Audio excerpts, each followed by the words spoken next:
Good evening. So good to see you. Glad that you're here. Glad that you come out to be a part of this service this evening. If you looked, of course, in our reading just a few moments ago, if you want to put that up there, back up there, Ben, it says, "Let each one of you look out not only for his own interest, but also for the interest of others. Let this mind be in you, which is also in Christ Jesus." If you notice, this seems to be the theme of every time I get up to speak on Sunday night, which has been about once a month. And there's a reason for that. As we studied this in our retreat, we were coming up with ways to help keep this in the forefront of our minds collectively, and I think this is one way we can do it. So I'm trying to use this passage to think about how we can be better people, how we can be better children of God. As Jerry said in his prayer, something maybe that will help us to be better tomorrow than we are today. And hopefully we're better today than we were yesterday. And I think that's what our goal should be, is to be better. And how I want to focus on it this evening is focus on what we say, especially what we say to each other. When you think about words and you think about how powerful they are, and that's what we're going to discuss tonight, when it comes to our words, and I was shocked when I looked this up, the average person speaks 17,000 words a day. Now think about that, 17,000 words a day. And matter of fact, this one statistic broke it down a little farther. Males speak 15,699 words a day. Females, 16,215. Now, I don't make up the statistics. I'm just reading them, so don't shoot the messenger. I'm actually shocked it wasn't more than that separated, but nevertheless. And I'm not saying which way. I talk a lot, so I know how it could be. But it says that we speak some 941 words an hour. This means that we spend an hour and 54 minutes a day speaking. So think about that. Think about that many words. Think about what you say. Think about who you say it to. Think about how you say it. That many words. I was thinking just the other day, when I was thinking about this lesson, if our life, just for sake of this lesson, say that God gave us so many words in our life to speak. And once we spoke those words, our life was over. Would that change of what we say? Would that change how much we say? Would that change how much we talk? Would our words become more valuable to us? I think I'd go a few days without talking and think, I had another day of my life. I won't talk today. I'll go all day without talking. I'd add another day. But think about that. Think if it was like that. Of course, we know it's not. But if it was, would that change the way that we speak? Would that add value to the words in which we say? If we only had so many to say, what would those words be, and who would we say them to? I think that would affect how we think and the things in which we say. But when it comes to words, James has a lot to say about our words. And if we think when it comes to our verse of preferring that other person, having that mind of Christ, and trying to be a better person ourselves, but also to help those around us to be better, to help our congregation to grow collectively, to help ourselves to grow personally, I think this is one thing we can do, is think about the things in which we say.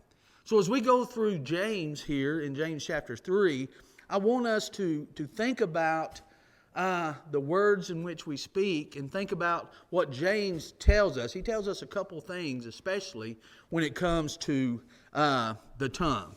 So let's look first in James, James chapter 3, beginning at verse 2, and we'll go through verse 6. It says, "For we all stumble in many things.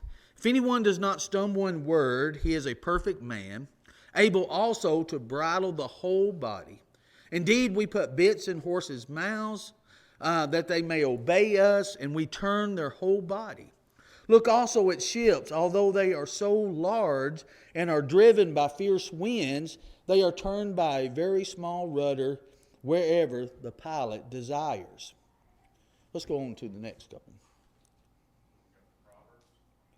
Oh, did I not put through verse 6? Can you do? Oh, that's fine. I won't blame you. That was me. Even so, the tongue is a little member and boasts great things. See how great a forest a little fire kindles. And the tongue is a fire, a world of iniquity. The tongue is so set among our members that it defiles the whole body and sets on fire the course of nature, and it is set on fire by hell. So James first tells us about a couple of things. One, how we can direct things with our tongues, and how powerful our tongues are, our speech is. And I think that's why we need to be careful, isn't it? You know, the little kid's song, I was asking somebody just a while ago if exactly how that song went. You know, be careful, little eyes, what you see, little ears, what you hear, little mouth, what you say. Why do we teach that song? Because we need to be careful what we're seeing. We need to be careful what we're hearing. We need to be careful what we're saying. Because words are powerful. Words can do things. Words can direct. James here talks about how a little bit in a horse's mouth, this great big creature, you know, I'm not much of a, I can't even remember the last time that I've been on a horse, but I watch a lot of movies with horses in them and people riding horses, and I see how they lead them around by the bit that's in their mouth. As powerful as that horse is, you can lead them around by that bit in their mouth. You can direct them in any way that you want them to go. As big as a ship is, as powerful and big and massive as a ship is, it takes something little that can turn it and direct it wherever it needs to go. Think how powerful words are to direct and do that. Think about how everything began to begin with. God spoke it into existence, didn't He? That's how powerful words are. And you start thinking in our everyday life how powerful words can be. Think about a judge. Think about a judge when they're reading a sentence to someone and they say guilty or not guilty. Is there power in those two words? Does that change a person's life? Forever, doesn't it? It changes that individual when they tell them either guilty or not guilty. It puts them on a certain path in their life, good or bad. Think about standing before a minister and you say the words, "I do," to the person standing next to you. Are there power in those words? Does that change your life? Just a few words. Sometimes it only takes just a few words to make a difference. Sometimes we think that it has to be a lot of words to make a difference. It has to be a lot of words to be powerful. But it only takes just a few words. I was looking, and the Ten Commandments, for example, has, depending on what version you use, anywhere from 297 to about 315 words, depending on what version you use. Were those powerful statements? Wasn't very many words. Psalms 23 just has 118 verses. Again, depending on what version you use. Think about what David said in the 23rd Psalm. It doesn't take very many words to be powerful. But I was also reading that the government, when they talked about the price of cabbage, used over 15,000 words in a book to do it. Did that make a difference? Did it take that many words to talk about pricing cabbage? See, sometimes we think if we use more words, we're either more important or it's more powerful or it has a bigger impact. Well, that's not the case. It doesn't have to be a lot of words. It can be just little. And as James is describing, the tongue is a little part of the body, but think about what it can do. Think about how powerful it is. Think about how it can change individuals' lives. Think about how it can direct individuals' lives just by what we say. So do you think, if we're thinking about Philippians 2, 4, and 5 about preferring the other person, thinking about the other person, do you think words matter? Do you think what we say to somebody matters? Do you think about what we don't say to somebody matters? I think it does. You know, I think about it when it comes to my words because I've been told all of my life, as far back as I can remember, my mouth is going to get me in trouble. I can't remember a time where I can remember that I haven't been told that. And I'm still being told that, and I'm almost 54 years old. And it's stayed true the whole time. If I ever get in trouble or something goes wrong, it's always with my mouth. Because I just talk a lot. And when you talk a lot, you're going to get in trouble for it, So I can always remember on both sides of how powerful words are. So as we're thinking about this, let's look at a few verses tonight. We won't be very long. John has kind of inspired me. John quit about 15 till today, so we may quit on time or a little early tonight. But let's look at Proverbs 18 and 21. It says, death and life are in the power of the tongue, and those who love it will eat its fruit. Notice, death and life are in the power of the tongue. Now, think about that. Do you think that's a true statement? You think about these wise things that Solomon says here. This is true. Life and death is in the power of the tongue. I think that's pretty powerful. It shows how powerful it can be. Pleasant words are like a honeycomb, sweetness to the soul and health to the bones. So if we understand how powerful it is, it's life and death, and we can understand that, as it says here, pleasant are words like a honeycomb, sweetness to the soul, health to the bones. So it can either be damaging or it can be helpful. And we have to decide which that is. We have to decide how I'm going to use my words with someone. And here's where the crutch of it is. I not only have to think about the words that I say, I have to think about how someone hears those words. Do you think that matters? I think that absolutely matters. Because sometimes you can say things and you can just say them off the top of your head. You can say them out of anger. You can say them or out of happiness, out of joy, whatever you want. You can say words and then forget them. There's some individuals that don't ever forget them. They remember those things. So people are different.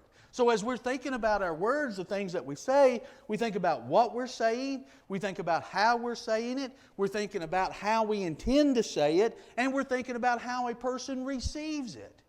Because it makes a difference, because we have the power to do that. And I think we know people. A lot of times we know people as we're talking about things, and I do sometimes. I absolutely know what buttons to push to get railing started. And I think about them on the way to church. Which one am I going to push tonight? Some of them I push to make things good. Sometimes I can push to just get that little nudge in there. And I'm sure he does the same thing. We've been doing that since we were teenagers. And I just use him as an example because I like using Raylan as an example. He wouldn't me. But, think about it. We do know people, don't we? So we know what does and don't sometimes. But sometimes we can say things without thinking and don't realize, because when it comes to words, once that bell's rung, you can't unring it, can you? Now, you can take it back. You can say, I'm sorry. You can do all of this. But it doesn't change the fact that it was said. And we've got to think about that. And that's a lot of responsibility. I really tried to think about, I've been thinking about a lot of things since our retreat when it comes to things like this. Trying to improve. Trying to think about things more. Trying to think, okay, how can I look at my life to see that something is different?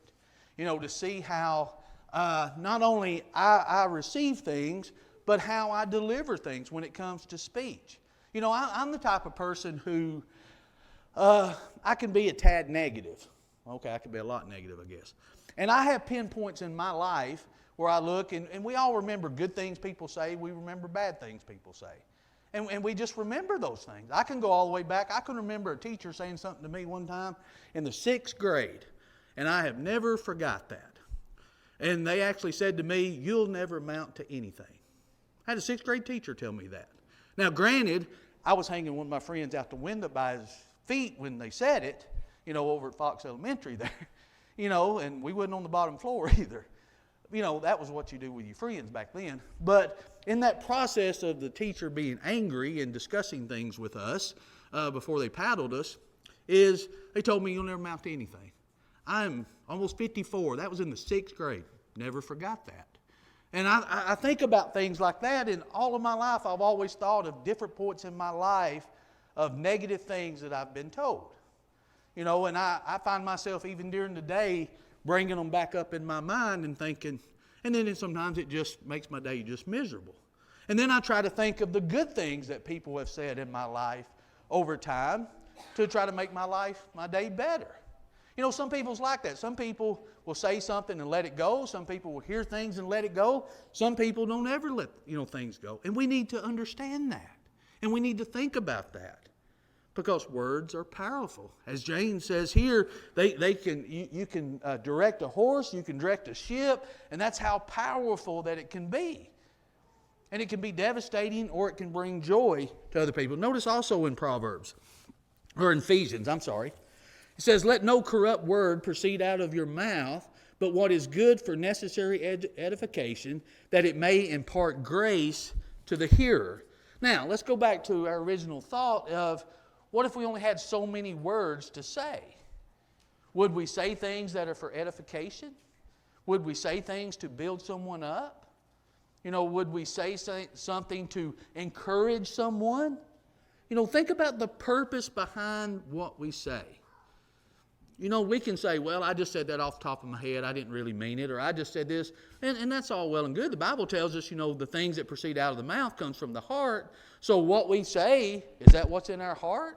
Is that what we're thinking? So a man thinks, so he is. And out of, as Jesus said, out of what comes out of the mouth proceeds out of the heart.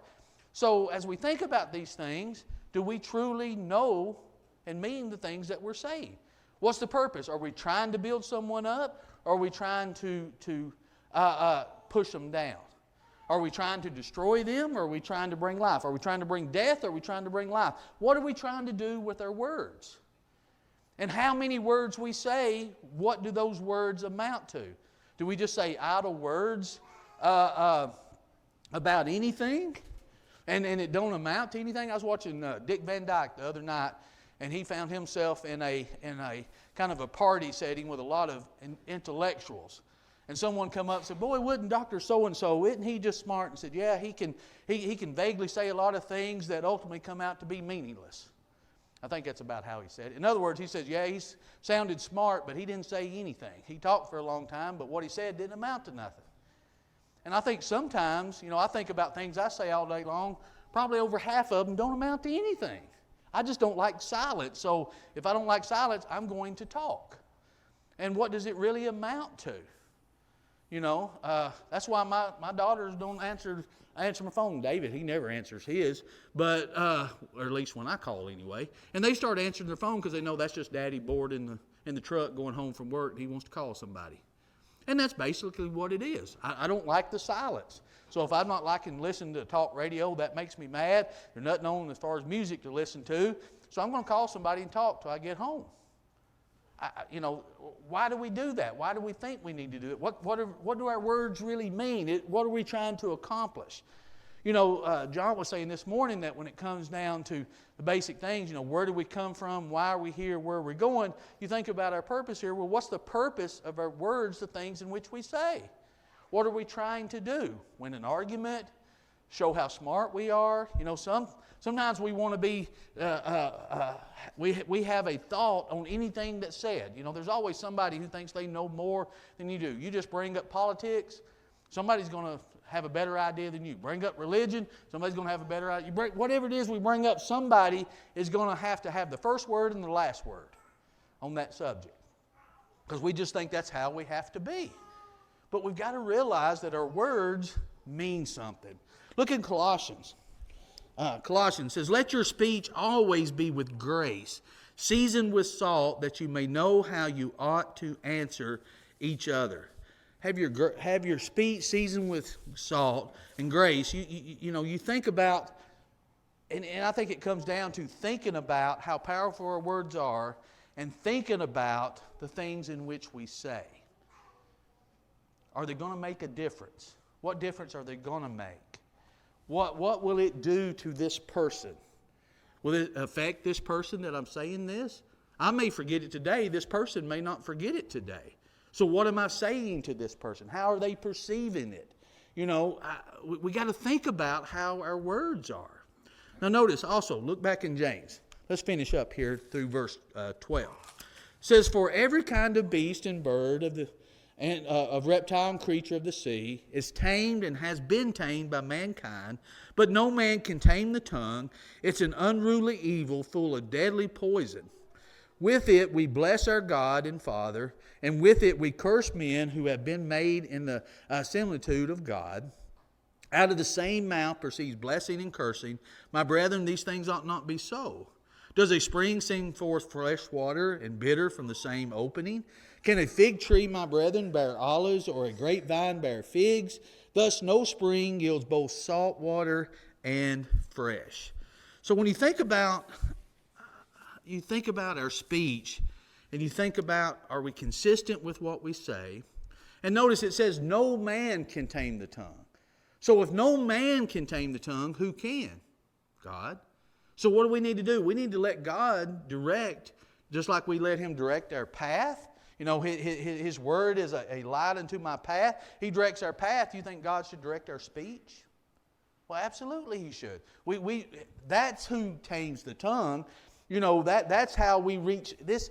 When it comes to taming the tongue, it's reaching that level of maturity as a Christian. You know, we've got to be in such a way that, you know, I'm mature enough to recognize if I'm only going to be perfect, like we talked about Wednesday night, is through God. I can have perfection through God. I can be holy through God. And I can tame my tongue through God. I can't do it myself because myself wants to say things to make myself look better. Myself wants to say things to make other people maybe look less. You know, when we're thinking just of ourselves, we don't tame our tongue. But if we have the mind of Christ, as Philippians 2 tells us, then guess what? We're thinking of that other person. Is that going to affect what I say or don't say? Notice Proverbs again. It says, he who has knowledge spares his words, and a man of understanding is of a calm spirit. Even a fool is counted wise when he holds his peace. When he shuts his lips, he is considered perceptive. Now notice, go back there for a minute, Ben, I'm sorry. He who has knowledge spares his words. Why do you think that is? A person that has knowledge spares his words. Thinks about what they say. Thinks about how they're going to affect someone. Thinks about how they're going to affect themselves. Is it going to build up? Is it going to destroy? One who has knowledge spares his words, and a man of understanding is of a calm spirit. Now notice a fool here. Even a fool is counted wise when he holds his peace. When he shuts his lips, he is considered perceptive. In other words, don't be a fool and keep talking. You know, just listen. Listen for a change. You know, then people won't know that you're a fool for a little while until we say something. You know, then we say it, then we bring it forward. But what he's saying here is be careful what you say. Notice also, in the multitude of words, sin is not lacking, but he who restrains his lips is wise. In the multitude of words, sin is not lacking. In other words, keep talking. You keep talking and keep talking just for the sake of talking, you know, guess what? This is one of them questions teenagers ask because we've been going over sin so much. Or it should be. I need to ask them. How many words do we say before it comes to sin? You know, what is it we have to say before it comes to sin? Notice it says here, in the multitude of words, sin is not lacking. Why? That's more opportunity to sin. The more I keep talking, the more opportunity that I may have to offend someone. The more opportunity I may have to destroy someone, to push someone down. But if I'm thinking about my words, even the less words that I say can build someone up, can encourage someone. We got a card in the mail just the other day, just a letter of encouragement. Right at the right time. Made me feel good. I'm like, you know, good. I was having one of them days where I get in my head. Then I was thinking, you know, someone was thinking about us today. Someone wanted to encourage us today. And that means something. I mean, you think about just words, whether they're written words, whether they're spoken words, how much it can impact someone. And it does. As he says here, in the multitude of words, sin's not lacking, but he who restrains his lips is wise. In other words, think about what we're saying, and when you say it, now it may have to be some criticism. It may have to be some rebuke. But think about how you say that. Think about the words that you use when you say that. And I think that makes all the difference in the world. Proverbs 15, a soft answer turns away wrath, but a harsh word stirs up anger. The tongue of the wise uses knowledge rightly, but the mouth of the fool pours forth foolishness. You know, we talked about in a previous lesson of how to resolve conflict. This is how you do it. A soft answer turns away wrath. A harsh word stirs it up. So when you're in the middle of something, are we stirring it up or are we trying to make it better? Are we trying to win the argument? You know, I've been told before, and rightfully so, that if I'm quiet during an argument or a discussion, all I'm doing is reloading. I'm not listening. I'm reloading and waiting for my turn. Is that the way we should be? You know, is that the process we need to follow? But the mouth of fools pours forth foolishness. We need to think about what we say. James 1:19 says, "So then, my beloved brethren, let every man be swift to hear, slow to speak, and slow to wrath." Now think about those words. Swift to hear, slow to speak, slow to wrath. Swift to hear. Listen to what that person's saying. Listen to everything within the situation. That way you can be slow to say something and it'd be slow to wrath. You won't lose your cool. Maybe that person won't lose their cool because you're thinking about the words that you're saying. You know, I tell you, I don't, you know, just speaking of myself, I think about all the words that I say during the day. I think about how I say them. You know, and I find myself thinking, you know, you don't realize the habits you get into. You don't realize the habits you get into, one, of what you say, but also how you hear, how you listen. One, either you don't listen, or two, how you take those things that you hear. And we need to be careful with that. And one final verse from James, verse 26. "If anyone among you thinks he is religious and does not bridle his tongue, but deceives his own heart, this one's religion is vain." Now think about how powerful that is. If anyone among you thinks he is religious and does not bridle his tongue. Now remember, James also said no man can tame the tongue. So how can he say here, if we don't tame it or we don't bridle it, then our religion is vain? Because it's not us that can do it. It's God. If we're following Him, if we have that mind of Christ, if our goal is to walk in the light as He is in the light, God tames our tongue and our religion is not in vain.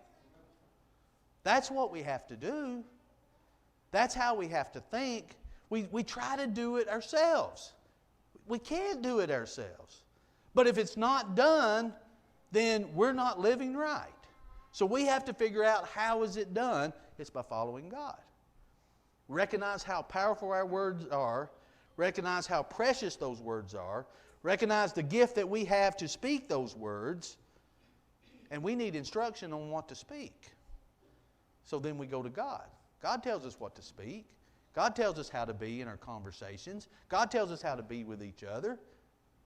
And yeah, we're going to say things that offend each other.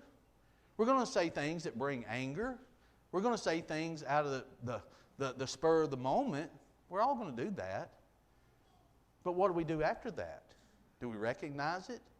Do we realize, hey, I've done it? Then that's when those soft words can change a situation by realizing those things. So I hope tonight that you're still thinking about, how can I look to that other person? How can I have the mind of Christ? And I think this is one way that we can do that. If you're here this evening and you never obeyed the gospel, think about the words of the gospel. Think about how powerful those gospel words are. Those things that can change our eternity. Faith cometh by hearing, hearing the word of God. Think about those words. Repent or perish. Confess that Jesus is the Son of God. If you confess Him, He'll confess you. If you deny Him, He'll deny you. Think about how powerful that is. How that changes our lives. Arise and be baptized and wash away your sins, calling on the name of the Lord. Think about what those words mean. How powerful they are. They change our eternity. It's like a judge saying guilty or innocent. Think about that. But think about the words we're all striving to hear. Well done, good and faithful servant. Are those words going to be powerful? Think about, depart from me, I never knew you. Are those words going to be powerful?